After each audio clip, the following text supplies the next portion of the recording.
take a look at, rather than designing realistic goals, is how can you design the most inspiring schedule for your day and your week so that you're optimizing who you are and what you can contribute to this world. And I can tell you that one of the biggest differences that I made that allowed me to create the results that I'm really proud of is designing my day with intention and being really, really clear about when I'm going to bed and when I'm waking up. You know, computers are made to run non-stop, right? We can turn them on, we can hammer away all day with not taking a break, and pretty much they're gonna keep running day after day because they're a machine. But we humans are built differently. And if we don't architect our day in the right way, if we don't build in rest, exercise, hydration, give ourselves free open space, white space, just to dream or to think or to play, we are going to put ourselves in that position where burnout is a real thing, and then it's going to put us so far back that it's going to take 10 times more to even just get back to base zero, nevertheless reaching our biggest dream. I meditate every day. And I do it in the mornings, and I do it for about 10 to 15 minutes. And I think it's important because it sets me up for the rest of the day. You know, it helps me. It's like having an anchor. You know, it's if I don't do it, I feel like I'm constantly chasing the day, as opposed to being able to be controlled and dictate the day. Not that you're, you know, calling the shots on what comes forward, but the fact that I am set and ready for whatever may come my way. You know, I have a calmness about whatever comes my way, and a poise, and that comes from starting the morning off with meditation. For me, it's really just listening to my inner self. That's basically it. Like you sit in silence, and you just allow these thoughts to come forward, and you get a chance to observe the self and things that may be lying beneath the surface that if you don't have that time to sit quietly on your own, you'll never pay attention to. Because if you think about it, like, the reality is we're paying attention to so many things that are going on around us. We're constantly taking selfies, we're constantly taking pictures to post on Instagram and all these other things, and we're constantly observing everything that's around us, but we don't take the time to really observe what's going on inside of ourselves. And that's what meditation is for me. The truth is that we can all, at any stage in our life, create a life of no regrets. There's no limits, there's no impossibilities, there's no stopping point. There's not a point where from that point onwards, you don't have a chance. You always, always, always have a chance. Regret has some really important roles. The first one is that it helps us make sense of the world from our perspective for one of the first times. See, most of us have spent our lives learning what's important to us based on maybe what families taught, what communities taught, what parents taught, what education taught, whatever it is. When you start regretting something, when you think you did something wrong, when you start thinking that I could have done something differently, you're making sense of the world from your perspective. It's crazy how powerful this is, right? You're starting to make sense of the world from your perspective. The second thing is, it allows you to avoid future negative behavior. Challenges are what really grow us. You know, your life is a great story. You know, every person's life is a story. And the question is, some people's story is a warning, some people's story is an example.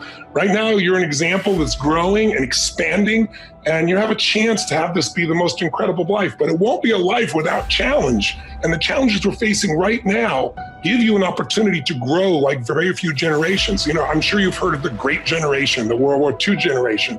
If you watch a great movie, if you read a great book, you know, the size and the power of the hero, how much you become as a hero is defined by how tough an obstacle you face, how difficult is the villain, the opponent. And so sometimes when I've been through the toughest times of my life, one of the questions I've had to ask myself or note to myself is, I finally have a really worthy opponent. This is scaring the hell out of me, or this is challenging me, or this is making me crazy. But I also know in my gut and my soul that if I can push through, it's just like you've done in these years. You push through tough times, I'm sure, many of them. But as you push through those, you become more. And as you become more, something magical happens. You don't just grow, you expand in your spirit and your soul and your capacity and your skill. And all of a sudden, fear becomes less and less a part of you. I want you to be the observer of your thinking loop and how that's spitting out your focus. And then you can shift it. start thinking, the world has shifted.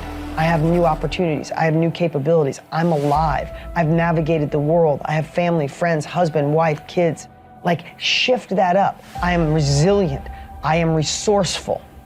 I am magnificent. I am powerful. I get things done. I solve problems. You start replacing and filling that thinking loop with the world has shifted, I'm shifting too. Pivoting is what makes people, right? Like, remember, like, they don't make statues of critics, they make statues of the dreamers, the crazy ones, just like me. I'm going for that. And all of a sudden, if you're consciously aware of that thinking loop and you throw out all the crap of lack and you start putting in what you could do, then I'm gonna take uncomfortable action. I'm gonna be an innovator. I'm gonna get out of my own head. I'm gonna take action. Like, you start changing it, all of a sudden you go from the guy that's yelling at the clerk because they messed up on your change to, don't worry about it, have a good day. And when you think about that, have a good day, I can accomplish anything, guess what? Here's the crazy part. You can. You can. I have no reason to be here. I didn't go past high school. I had dyslexia. I didn't start with money. Everybody thought I'm probably the least likely anybody in my school would say I'd be successful. And in the knowledge industry, who the hell would think this guy, me, who barely could read in 7th grade, that I'd be a multiple New York Times best-selling author, teach people around the world, one of the top trainers there are on the planet. How would that happen? By some of the same exact stuff I'm sharing with you right now. You gotta watch your thinking loop.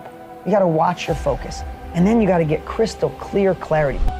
How to manage your time to get done what you need to get done, to build your dream, to have family time, to breathe, to really live a 360 life. Time management for me was something that I didn't even know I was horrible at one time. See, I'm a creator, I'm a dreamer, I'm a butterfly. And what that means is I can be chaotic and sporadic, and I can go in one direction in 1 minute and then another direction another minute. But there were times early in my career. Jelani was about 5 years old at the time. He's now in his mid-20s. And I could work for 10 hours a day and literally have a list of 10 things to do and only have checked 2 of those tasks off. But I really, really worked 10 hours in the day. And I remember for years I wondered, what is it that I'm doing wrong?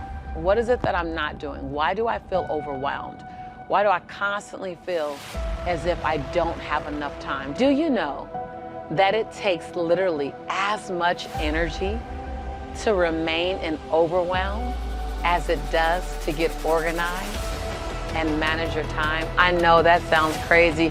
I didn't believe it when I first heard it, but actually overwhelm is an unconscious, say unconscious, overwhelm is an unconscious strategy. Say unconscious strategy, yes, I know. It stings. It's not nice to hear. I didn't want to hear it.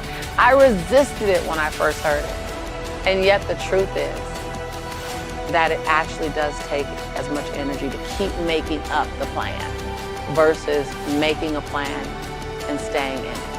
Now, my belief system around time management was that time management was going to restrict my creativity. Time management was going to make me feel as if I'm boxed in, I'm blocked in, I'm limited. Time management was going to take away my freedom. Man, I had a long list of the things that I considered time management to do and how many ways it would damage who I am. And the truth is, it took me a while. It really took me a while to really become committed to time management. But what got me committed to time management was I knew that I was operating at 60% of my possibility, 60% of my potential. And I wanted to use every tool I had to find my 100. I am here to tell you that if you feel overwhelmed, if you feel like there's chaos around you, if you feel like you're underproducing, if you feel like you're being pulled in 1,000 different directions, heck, even 500, I'm going to invite you to step into time management because it will eliminate that. Time management, the proper time management gives you grace and ease, gives you time. It allows you to get more, yes, I said more done in a day and have greater peace of mind while you're doing it. You actually can get more done in a shorter period of time. If I had not done it myself, I would not believe what I'm saying right now.